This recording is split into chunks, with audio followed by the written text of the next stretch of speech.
Hi parents, it's Mrs. Mustin here again. Just giving you another video message for the week. Again, mostly because it's kind of too much to type, and if you're like me and read too many words in an email, you just start skimming and then you kind of miss a few things. So sometimes I just feel like the video messages are easier. So I just kind of wanted to share with you guys some classroom updates. We're continuing to battle the heat in here with some fans. There were a couple of you that asked if I could give the kids mask breaks during the day in the classroom. Unfortunately, that's not a decision that I'm allowed to make. So the answer to that is no, I'm sorry, I cannot provide those breaks in the classroom. When they are out on the playground or outside, though, they're welcome to take them off. And certainly they can refill their water bottles and things throughout the day. But as far as here in the physical building, masks do have to be on at all times. That's for staff and for students. Some of the things we've been working on, we had a unit on animals, so we talked about different body coverings that animals have. We've also been looking at different books, how to identify the front of the book, the back of a book, how we turn pages one at a time. We've looked at a few letters. We've started proper letter formation with a few letters as well, learning how we kind of start at the top of a letter and we pull down from there.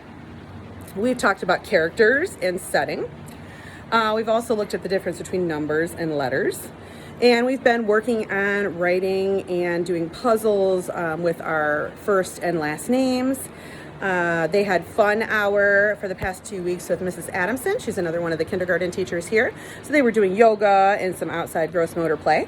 They'll be changing that next week. And for their fun hour, the kids will stay here with me and we'll be working on some puzzles and games. Here are some things that you guys can work on at home if you want to practice any skills at home. Probably the number one thing I think that almost all of them need to work on are just general toileting skills. Here we don't have a single bathroom here in the classroom, so we do have to go down the hallway. We do bathroom breaks with boys and girls.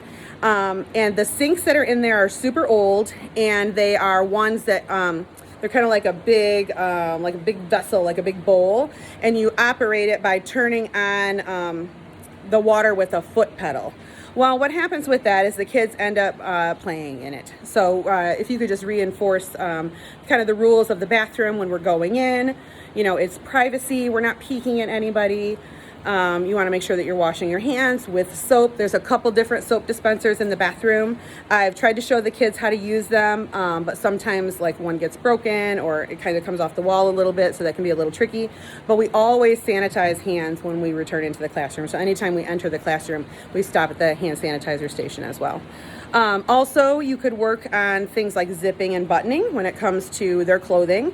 Sometimes when the kids, after they're done using the bathroom, they're having a hard time getting kind of their pants and things back in order. So that would be helpful.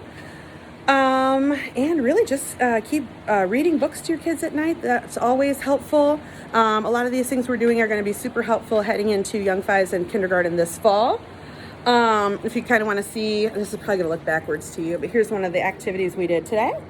The kids did have a little bit of trouble with this, so we're going to keep working on this, kind of the difference between what a letter is and what a number is. We've also been working on a lot of our counting. We're trying to count up to 20 right now. Again, sorry, this is probably backwards to you. Characters, we talk about that they're the people and the animals that are in a story, and basically how they can identify those things.